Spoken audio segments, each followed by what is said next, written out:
So don't just start your session like everything's gonna be normal and they should all behave. Because adults don't do that either. It took a long time for adults to even figure out Zoom. So how do you expect kids to behave perfectly? And have some grace and understanding if they don't do something perfectly and work with them on it.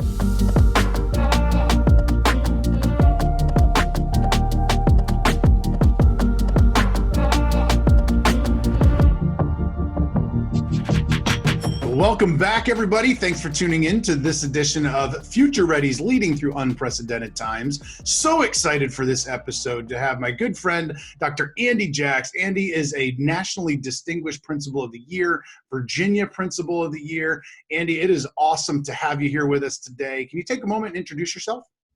Yeah, first of all, thanks for having me on, Tom. Really appreciate all your work. You're doing such outstanding stuff out there. First of all, I'm a dad of 3. And, family man. I think that's one of the most important things you could possibly think about. I know you are too. And, but I'm also the principal at Ashland Elementary School. There we go. Hashtag Ashland SOAR. Principal in County Schools in Northern Virginia. I'm also on the board of directors for the Autism Society of Northern Virginia, which I do a lot of advocacy work for families with autism in the region. Well, Andy, it's awesome to have you join us today. Thanks for giving up some time. I know you've got a lot going on in your world. And as we look to next year, throughout the podcast, I actually want to start with a bit of a reflection on this past year. You know, we asked our teachers to completely upend things overnight. They've been through a lot. You yourself has been through a lot. Reflect on the past year, if you would, for a couple minutes regarding just some lessons learned. What are some things that really came to your radar, came front and center that maybe hadn't in the past? Just reflect with us for a few minutes, if you could. Sure. I mean, one way I was doing an end of the year sort of processes for our school, and I felt like, and I had to reference something from the beginning of the year, and I felt like that was like 3 years ago. I felt like this school year, and I got to give credit to the teachers and all the principals out there, school leaders, that we've had 2 or 3 years wrapped up into 1 year right now. All the different issues, starting and stopping, and transforming everything that we're doing has been pretty, just really unbelievable. A few lessons that came to mind were in some ways things that I probably, had an idea about already, but really came to light, which was one was clarity, just the need for clarity and for leaders to be very clear and direct with the things that we need to do, when we need to do them, why we need to do them.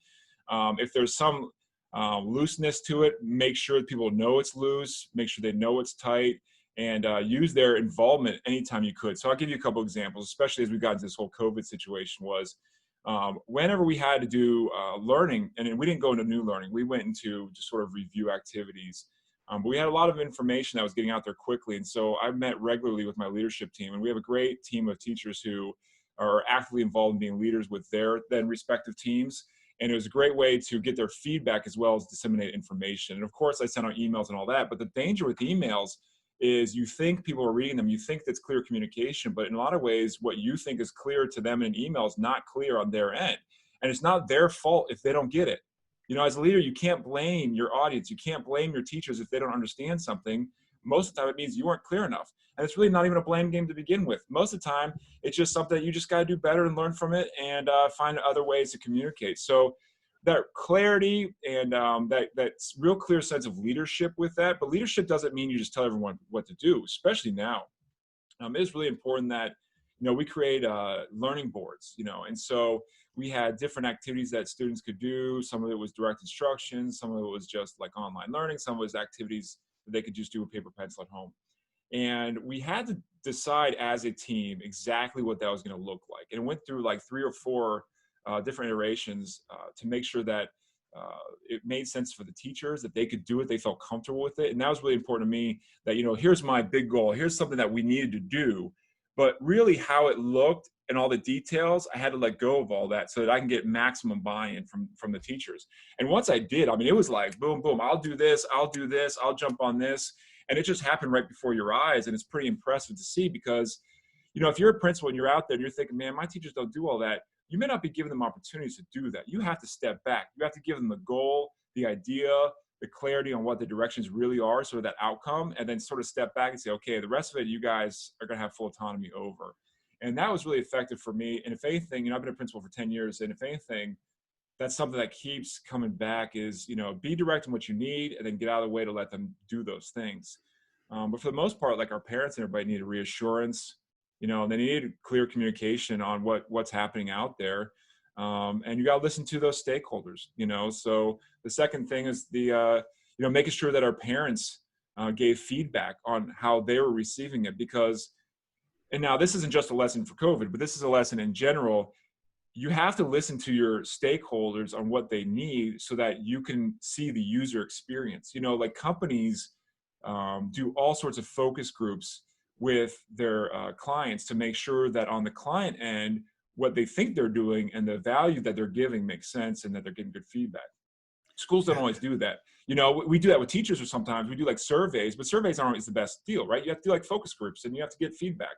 And so I did a survey with a lot of open-ended questions, and we got a great response back from our parents, huge response back. And so what we did with that was we brought it back to the team, and when we had people dissect it and make sense of it, one of the things to think about is that if people give you feedback, you have to make sure they know that you value that feedback. You're going to do something about that feedback, and then tell them exactly what you did. And just because you get the feedback doesn't mean you have to do everything on there. Like, don't feel this enormous pressure and like guilt if like they give you a list of 100 different things and you have to do every single 101 of them. No, you don't. And they don't expect that. But if you don't do anything from that list, then you're not really listening to them, and you don't really care about what their feedback is. So find those things that you can do that make sense, that they value, especially those big glaring issues, and then nail those down and then tell them that you did it. Like, they should be able to see in your next activities that you did exactly what they wanted to do. And that's what parents saw from us. We saw learning board changes, things were happening. And then they said, I saw you did that. Thank you. I appreciate that. And then that just builds that trust over time. And especially in tough times, you need to build trust, and you need to build that buy-in, and you need to have that relationship all throughout these things so that they know it's like a cyclical process during this whole time. Man, so well said. So many lessons just there in that first few minutes, from clarity and communication and teacher empowerment, the survey piece. How many times as educators do we say, we want your feedback? We ship out a survey, we get the feedback, and nothing changes. So then we start complaining when people don't fill out the next surveys, and we wonder why, and we blame it on them, right? Yeah. Such great words there. So let me talk to you as a principal here. When you look at from your families, I know you serve a diverse community. When we look at the learning loss, it's an issue, kind of a phrase that's been out there. It's been in the news. It's seen it in newspaper headlines. Some of the concern from parents. I just want your take around this idea. Part of it is people talk about like the summer slide, where they get this town off, this downtime. Talk to us about like, how are you all looking at evaluating this idea around learning loss, and really ultimately how to best support kids when we do get them back in the fall, and ultimately what that might look like. So talk to us about that a little bit. Right. Two totally different issues that you're going to have to solve at the same time next year. The learning loss component of it, one of the things that we did, and I really recommend people do out there, is to really define exactly what was missed. I would look at two things. One is there's a percentage of time, but there's also a percentage of content. Those aren't necessarily the same things. In Virginia, we have our standards of learning assessments that happens really now into May. So if June, whatever, 12th is the last day of school, our testing starts in May 1st. So really all the curriculum, especially in the upper grade levels, is done by May 1st. So there was a lot of, feedback from teachers that, okay, especially in the upper grade levels, they didn't miss a lot of content. So one of the things I did was have them analyze the exact content that was missed, the exact objectives and units that were missed or not missed, and then also create a sense of percentage of time or content as well as time. So like, okay, we missed 2 months of school, but really it's only like maybe 5% of the curriculum. And then that's something we'll have to think about, going to the future. But also going to the future is we have to do a lot of pre-assessment. We have to really figure out what exactly these kids are able to do and don't know, and where we have to go from there. Because a lot of ways, kids, as they develop, they naturally get better in skills no matter what you do. I think there's this sort of misnomer that if they don't have us, they don't get better and smarter, and they grow. They develop no matter what. So you have to always assess where they are at that time, because it's not about where you wish they were or where you hope they were, where you think they are. It's where they actually are, and that's where you have to start. And so really going to the fall, we have to do a lot of pre-assessment to figure out whether we're virtual or in person. We have to figure out exactly where they are and understand that the gap is going to be really big this time, because you have some kids that did a lot of virtual learning at home. Parents were on top of it. And then you have other kids that weren't even able to see the whole time because they weren't doing any of it, because maybe their parents were working, they were dealing with COVID themselves. And so there's the gap of that learning that may be potentially very big. And we're going to have to address that with a lot of pre-assessment, a lot of remediation, a lot of review. But on top of all that, you're dealing with social emotional learning. And the idea that we have to make sure that our kids are okay and families are okay, and we have to slow down. We can't cram review down their throats just because we're worried about their academic levels, because their academic levels aren't going to make a difference if they're not ready to learn. If they're not here, if they're not present, if they're not, safe and feel like they're okay, you still don't know what's going to happen medically at home with all these families as well. So we just had a conversation with our leadership team about the need to make sure that we start slow, that we have a clear understanding about the whole framework of the day, so that before we have academic subjects, and this is a thing I feel passionate about anyways, why are our academic subjects so clearly defined throughout the whole day? There's no other time except for academic subjects in our school day. Yet we know that social emotional learning and well-being and interpersonal skills and all those things are just as important, because we teach the whole child. We don't just teach academics. But you don't see that in our master schedule, do you? Right? There's no master schedule that says, okay, we have 45 minutes for social emotional learning, like 45 minutes for math, right? But that's what we should have. We should have clearly defined time that is in your master schedule, because if it's not in your schedule, you really don't care about it enough. If it's not in your schedule, it's not a big enough priority like some of the academic subjects are. And I think this is a unique time for schools to reframe and readjust what they're doing based on what we now know is one of the most important things for our kids. We have to make sure it's on our schedule going forward. And I think there's going to be more flexibility to do this, and educators need to advocate for this. There's a time where we always say, they don't listen to me, all these things. This, you got to shout it out off the rooftops at this point. You got to be very clear that this is what kids need and this is what we're going to do.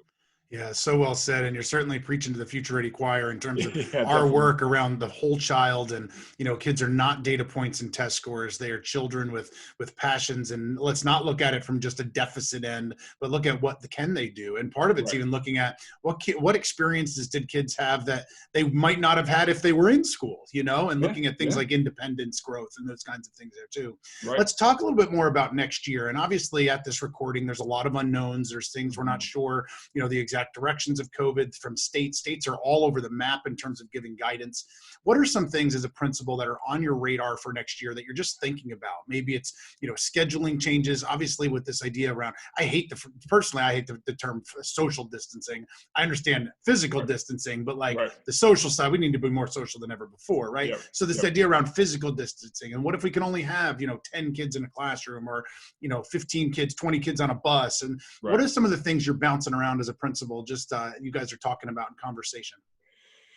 Yeah, it's a really difficult issue. And if I see one more post about what they think schools should do from people who aren't in the schools, I'm going to lose my mind, right? This needs to be a school fix from school people. And we need to be very vocal about that. And I was just having a conversation with some other school leaders across the country, and this idea that when you see something stupid out there, you need to call it out. It's a stupid idea. It's not going to work. And we know, because we're in the school seeing these things happen, we're educators. One of the things I really think about is our marginalized groups. This is all fine and dandy for some of these kids that theoretically listen and follow every single direction and everything else. But if you think some of our sort of groups that are at risk for different things, they're going to struggle through all these situations. And I'll just give you an example, like say students with a disability, like a self-contained classroom of say students with autism, and if they have distancing issues, right? They have the need for touch and they're all over you and all these things. They can't function without those things. And then you're going to bring them to school and think about social distancing. Like that's absurd. You really got to think about all of your students. If we're here for all, and this is what makes America unique as an educational system. We teach all kids, and we should be thoughtful for all kids and make sure that when we make plans that they're for all kids. And you can't dismiss them as in, oh, well, this is like what a bad teacher does, right? Oh, my class would be so much better if I didn't have those kids, whoever those kids happen to be. Right? You cannot think that way as a school division. You cannot think that way as a country. The only way this is going to work if it works for all kids. And there's a lot of families out there that I listen to, families with students with disabilities who still now feel like, you know what? Some of these other kids got some learning, but my kid didn't. And what are you going to do about that? And so my focus is trying to look at big picture and then go real fine into the small groups at the same time. So kind of back up a little bit and then dig deep as to what may potentially work. And I think it's going to be a difficult situation. One of the things we're doing to address some of that stuff is to be more individualized and personalized with the approach to specific students. So, don't get lost in the fact that you have to do all or nothing. You can do some things for some kids and more specialized things for other kids. And so a lot of our teachers have had one-on-one Zoom meetings. a lot more time spent with certain families because that's what those families specifically requested and what they needed at the time. So that's the things we're sort of thinking about. How do we make this learning, going forward, new learning and sort of mandatory because it's going to be important. A lot of people are worried about that. I don't worry too much about it because I think parents will understand that they need to do this. And there's going to be a lot more understanding from parents to say, yeah, I'm gonna go out of my way this time to make sure that my kids are involved and invested. And we need to build those relationships up with families to understand that, we gotta sell this idea that school is important, that they need to be part of this. Yeah. So let's dive into that idea we were talking about, especially for marginalized groups. Equity Yep. is so core to the work of Right. Future Ready Schools. Equity and access, equity and opportunity. There's certainly some overlap there, but really areas that we've been hitting for since inception here, our 5 years, and taking a look at those areas. As a principal, how do you keep equity and access, equity and opportunity? You started to talk about it there a little bit as well, front and center really in your decision making, especially as we move forward. Right. Well, first of all, it's something we've been talking about already. So it has to match your school culture. You're not going to change your school culture all of a sudden just because of this issue, right? So when times are tough, your culture already needs to be strong, and so you just have to reinforce it with your actions now, just like you would then. So from a technology standpoint, we're making sure that families have devices at home. We're making sure that students have multiple devices at home if they have multiple kids. That's one thing that people don't always think about. You can't just do one device per family. If they have 3 kids and they all have to be on Zoom and they all have to do these things, but they all need a computer. You got to go give it to them. You got to give them a good device, a device that's actually going to work. And like I talked earlier about the user experience, you also need to make sure that on their end, the device they give them will actually do all the programs you ask them to do. Sometimes we just dismiss that, like, oh, we gave them a device, so that counts. It doesn't count necessarily if the device is no good and it doesn't actually do what you want them to do online. So I think making sure that what they get is actually good materials. And I think that, making sure that the activities you send them are doable at home as well. And they don't need a lot of help from families. I get very frustrated if you see activities that go home and for a fact there's no way this kid's going to do it unless they have a parent right on top of them doing it. And then that becomes inequity because not every family has all those support structures around them to be able to do that. A lot of our families have brothers and sisters that are monitoring all this stuff because parents are literally working during this whole time. And so you have to really think about, can the student do this somewhat independently? Can they have the device for this, whatever lesson it has to be? And is it really meaningful for them? Does it match where they really need to be? Is it the most important thing? So let me ask you this. You're obviously somebody that supports teachers well, and I see in your work and things that you share around about just teacher empowerment and those pieces. But let's talk just a minute, if you would, about professional learning and supporting teachers. Like we said, when we began this podcast, we've asked teachers to flip things overnight. They've done it. On the whole, they've risen to the challenge and Yep. they're working through things themselves. But as school leaders, we can't do things without giving them support. We can't just say, just go do this, just go do that. So reflect for a minute. How is professional learning shifted, or what do you anticipate coming into the fall about supporting teachers in these areas? First of all, you have to listen to what teachers want to do. You have to trust some of their judgment, especially, your people that are running and flying and doing great things. You got to listen to what is working out there. You cannot pretend like you're going to have all these answers and tell them what to do. I just think there's such a flaw in this idea that a leader has to know everything and do everything and give them everything. You have to empower people, get out of their way, and really listen to what they need, and then give it to them. One of the things that you can do too is look for alignment across people. So if you're saying a lot of people doing sort of similar kinds of things, you can give them a resource that may do that a little bit better. If it's a certain type of program or whatever that may be, and that may be something you could fund as a principal too. So one of the things I love doing is if I hear something like, I'm doing this thing, but it's sort of expensive, and I say, oh, done. I will fund that fully because I think that's very important for you to do. You want to do it, and then go. And I'm not too worried about like an all or nothing. I think too many principals worry about, oh, well, everyone has to do this, and I'm only going to pay for it if everyone does it. I think that's a flaw. I think that you're able to specialize with your staff, and then that becomes contagious because success is contagious. And when other teachers see successful things happening and really interesting things happening with kids, they follow those people. And then it just naturally gravitates. And our best successes as a school, even before this time, came because because the teachers directly were trying things that I allowed them to try. I have this green light behind me because I really have to remind myself all the time that I have to allow them to try and do things, and I have to empower them for that. And so when they do that, you have to really give them that support behind the scenes financially as well. And sometimes it's going to feel like I'm like wasting money on maybe something that may not work, but that's okay because they learn something from that experience as well that they can take with them to the next time they take a risk. If they're not taking risks, then they're not really trying to learn new things. Yeah, and investing in our people is clearly one of the Yep. best things that we can do to support Yep. kids. Yep. So, two more quick questions for you. I know in your work, the human connection is something you truly value. It's been evident throughout the podcast here. Talk to us how, as a principal with your leadership team, how do you keep relationships and the human connection really front and center in all your decision making? Mm-hmm. Well, you got to be genuine. You got to be authentic. If you're not being your authentic self, you're never really going to make great connections with people. So you can't pretend that you're something that you're not. When I first became a principal, I got the big desk. I got the executive desk because I thought that was like what I saw on TV that you need to have. The desk, the chairs next to it. The I thought that I massagers had in the back. Did you have the foot? all of it, man, all of it. And it was like, you line the leadership books up behind you, and all that stuff.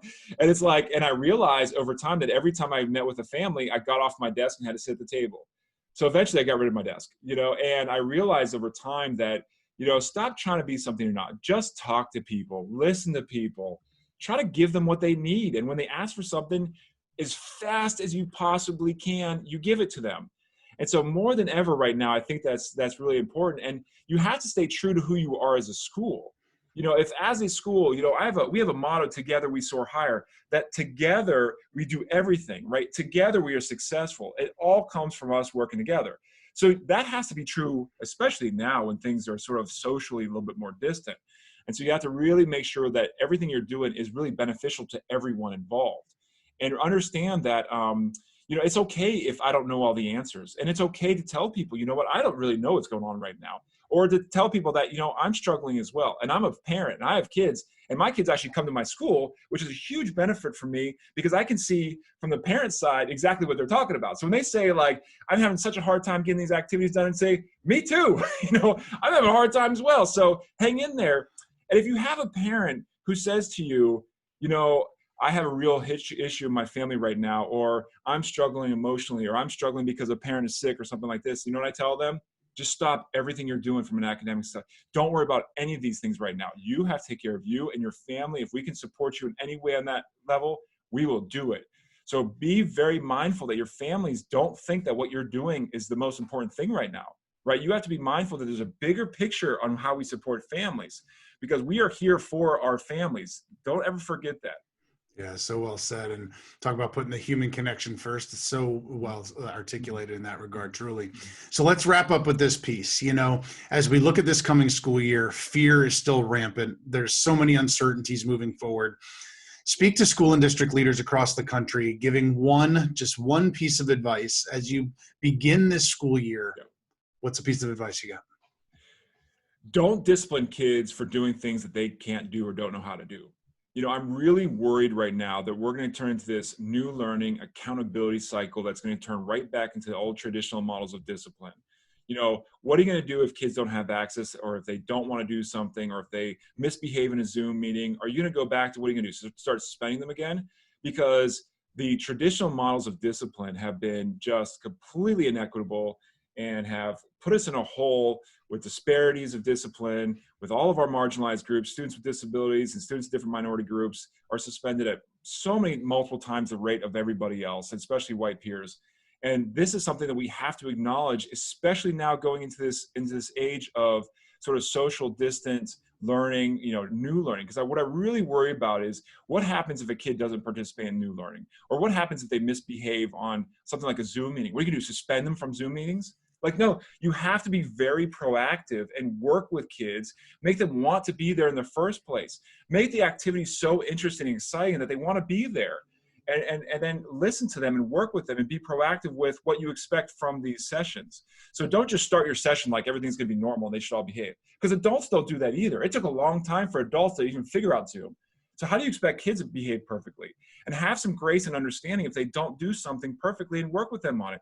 Don't just slap them on the wrist because they make a mistake, right? If we were all like that, if we made every mistake that we made, we were crushed, we would stop it. We would quit, right? You don't want kids to quit, and you can't let them fail. You can't say, I'm going to expect this, and if you fail, then I'm just going to slam you down. You can't do that. You have to support them, be proactive, set them up for success, and then praise them when they are successful and acknowledge the fact that this isn't easy and appreciate that they're actually doing all these things. So I really worry that we're going to turn this accountability system with new learning, that from the very beginning, you have to tell schools that, no, this isn't the model we're doing.